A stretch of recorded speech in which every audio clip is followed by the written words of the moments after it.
to infinity and beyond. Everyone, it's Roger and James here, found DisKingdom.com. In this episode, we're going to be talking about Marvel vs. Capcom Infinite, which recently got released on Xbox One and also PlayStation 4.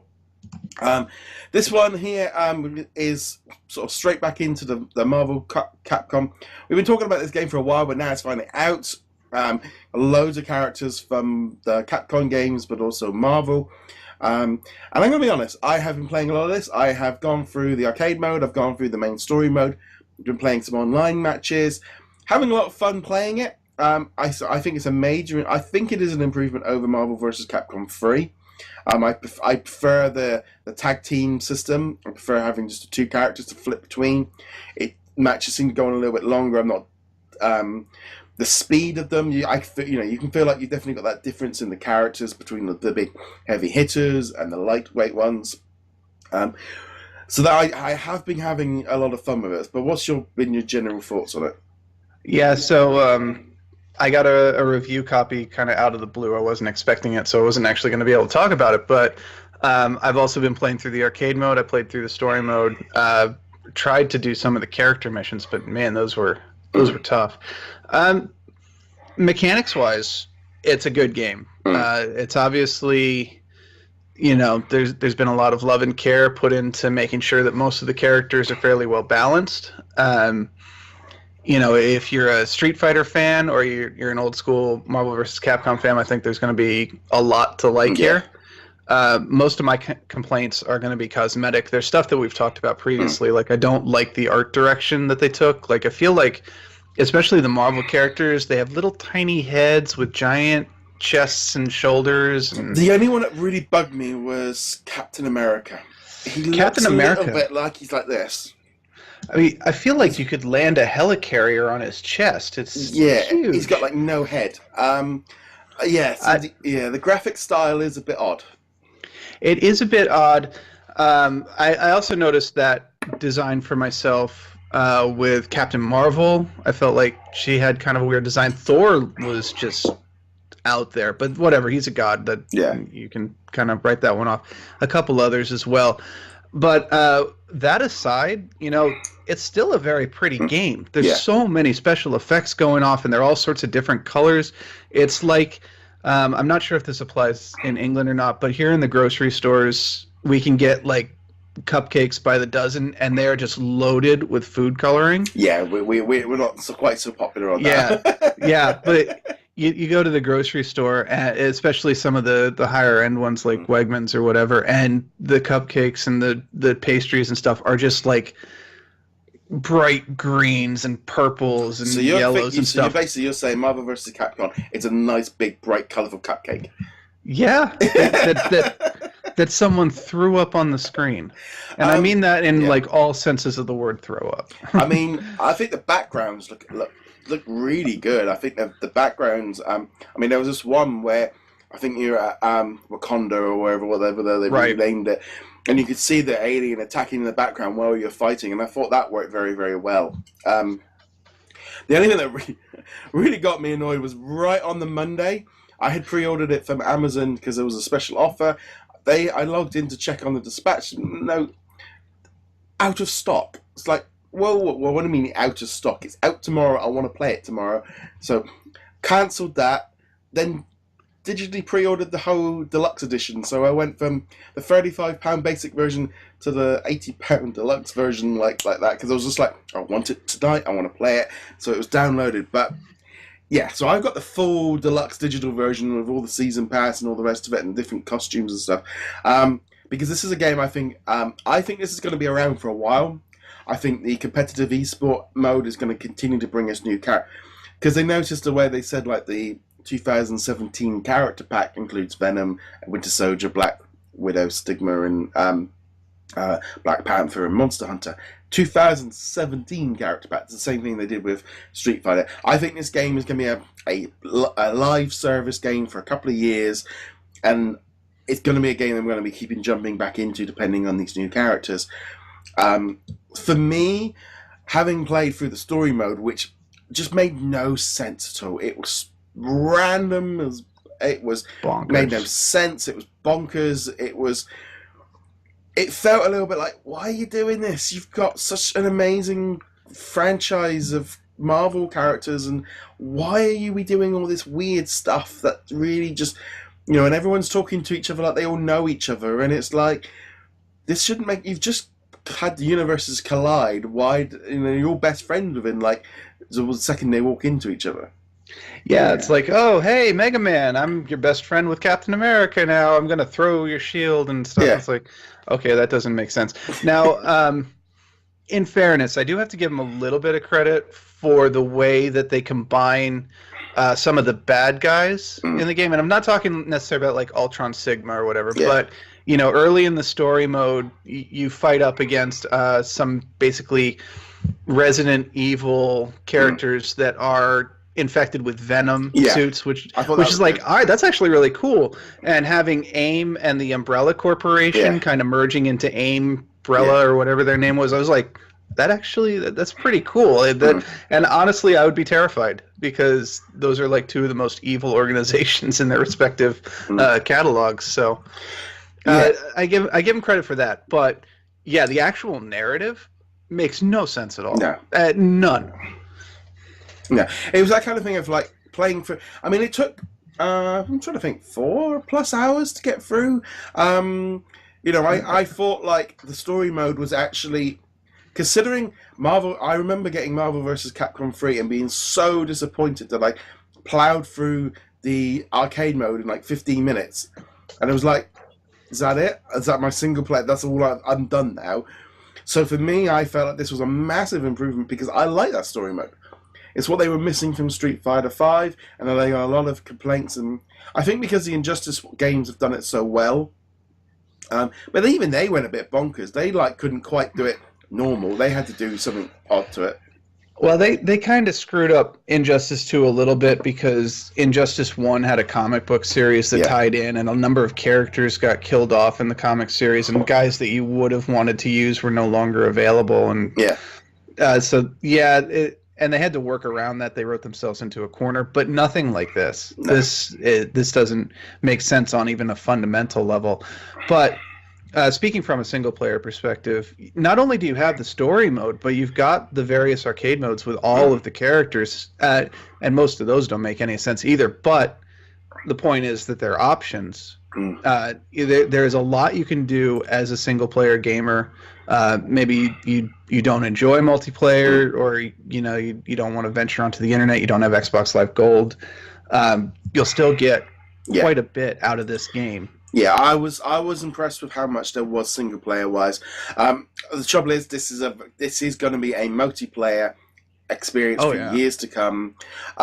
And as there was it's funny, because I was reading a few reviews and stuff after I kind of finished up mine, and I'm like, seeing if I was on like base with everyone, and it's like, I feel like I definitely gravitated towards that the single player mode much more than the online, because a lot of people are like, oh, it's just an online mode. It's like, actually, no, it's not that bad for that. I felt like there's quite a bit there, but not being an online multiplayer person, I'm not going to be doing as much. I mean, I did play some, and I got close a few times to beat them, but yeah, it's pretty tough.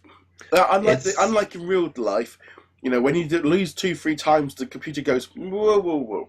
Do we need to tone it down for you? And you're like, yes, please. Okay, there you go. Carry on.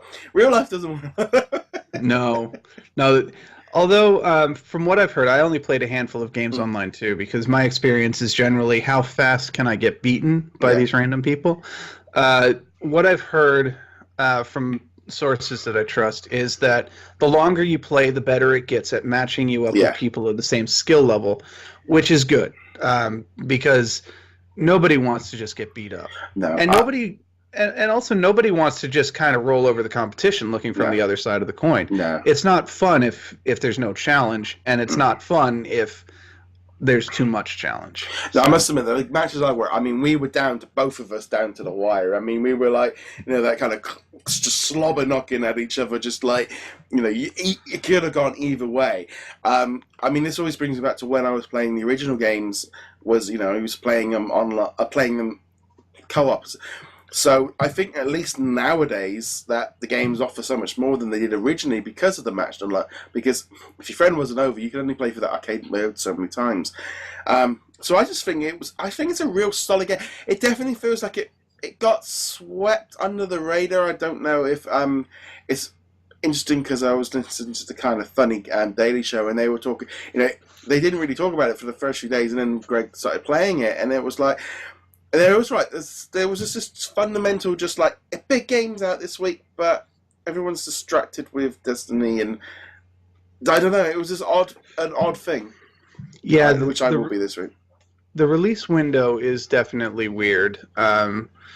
It's between Destiny and Battlefront and all these other big games coming out. Assassin's Creed's not that far away. Shadow of War is not that far away, and they just kind of snuck it in, and I haven't seen much advertising for it. I haven't seen too many mentions of it, which I'm just going to be full on snark and just be like, yeah, it's because Wolverine and Magneto aren't in the dang thing. I don't actually think that's but I want to stick that one in there just because.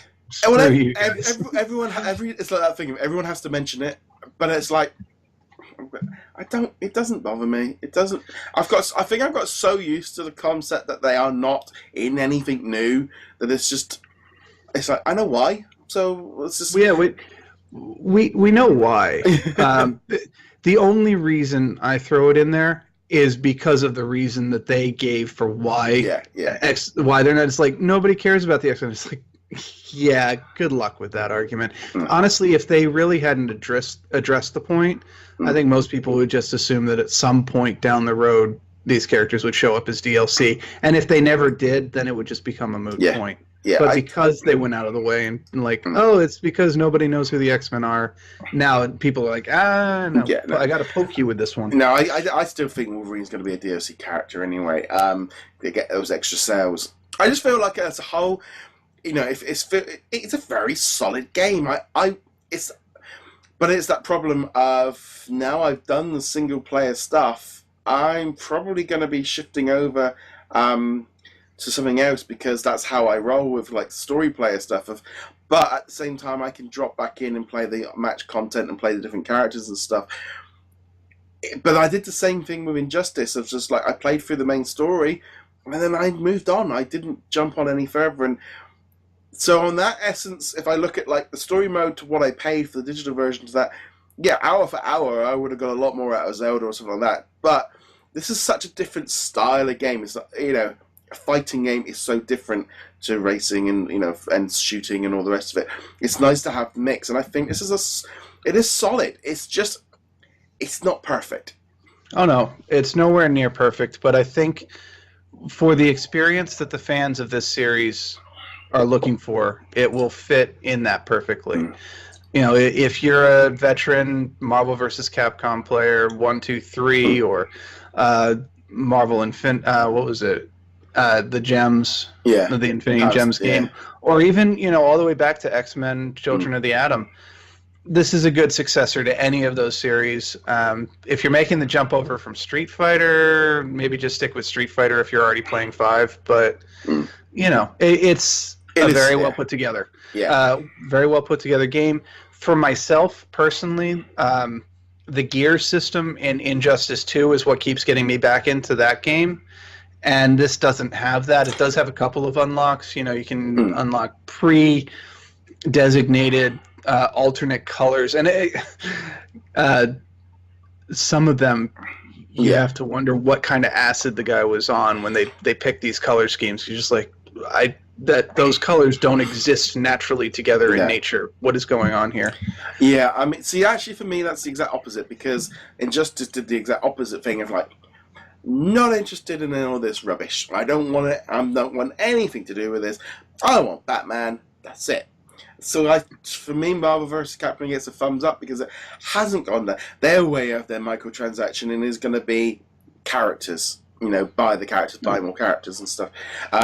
So I do like the way that they have handled that on there. And yeah, just as a whole, I just feel it is good, but Marvel vs. Capcom 5, just dump the Capcom, just go all in on the Marvel, and do a proper story mode and just use all the characters up. Marvel doesn't need the Capcom side anymore. It's not when this launched it needed it. Now it doesn't. It just looked odd. It did definitely look very odd, especially with some of the character choices. You're like, what the heck is Arthur doing in here? Yeah. I keep Firebrand. Firebrand's actually pretty cool. I've enjoyed beating him up in the story mode, but Arthur is like this. At least, you know, if he gets beat up enough, he loses his armor. So there's that. But other than the amusement value of seeing him running around in his boxers, you're just kind of like, okay. Yeah, it's just odd. I think the trouble as well with that, you know, that push for the Marvel Cinematic Universe look meant that some of the stuff from the Capcom side didn't quite fit it. But I don't know. I like I said, I really enjoyed it. I'm going to be playing this on and off for a while now. This is just going to be a staple fighting game. You know, I much prefer it over Contest of Champions, which is the other one. You know, this is back. The only good thing as well with that story mode was you were jumping between so many characters.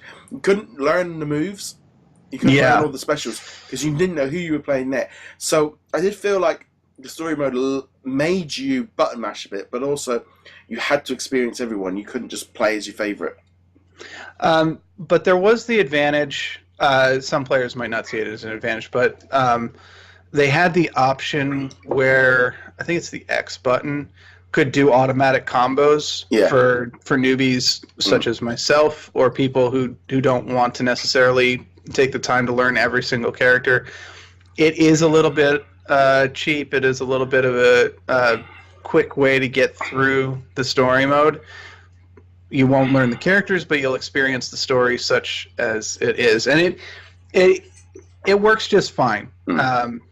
But definitely don't use it as a crutch for long. Otherwise, you're going to just get pasted in the multiplayer. No, but we'd love to know your thoughts on Marvel vs. Capcom. Get in touch with us with the comments below. As per usual, check us out over at DisKingdom.com. You'll also find a written review for me on there, and obviously, James, where can they find you and your written review on this one? So you can find me at heroiclegacy.com, but the written review will be at coinop.tv.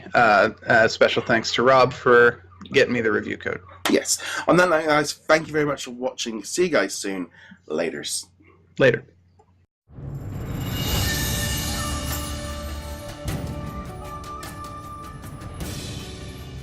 To infinity and beyond!